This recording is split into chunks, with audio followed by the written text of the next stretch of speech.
Hey everyone, welcome back. If you're a Roblox enthusiast and you've been hitting that frustrating, authentication failed error code 429 feet in 2025, don't worry. We're going to fix it step by step.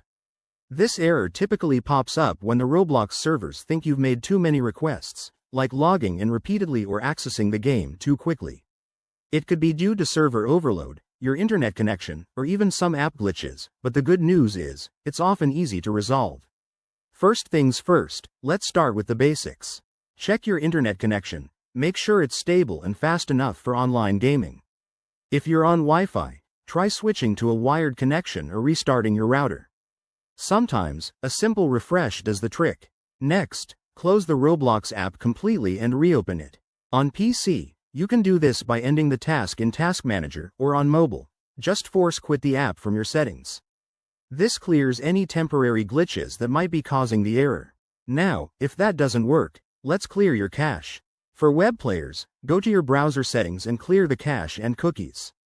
If you're using the Roblox app, head to your device's settings, find the app info, and clear the storage. This removes any corrupted data that's blocking authentication.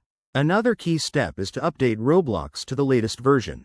Head over to the official Roblox website or your app store, and download any available updates. Developers often release patches to fix errors like this one. If you're still seeing the error, it might be worth checking for any VPN or proxy services you're using, as they can sometimes trigger rate limits. Disable them temporarily and try logging in again. And remember, if the issue persists, it could be a server-side problem, so give it some time or check Roblox's official status page for outages. There you have it, quick and easy fixes for error code 429. I hope this helps you get back to gaming in no time. If you found this video useful, hit that like button, subscribe for more tech tips, and drop your questions in the comments below. Thanks for watching, and I'll see you in the next one.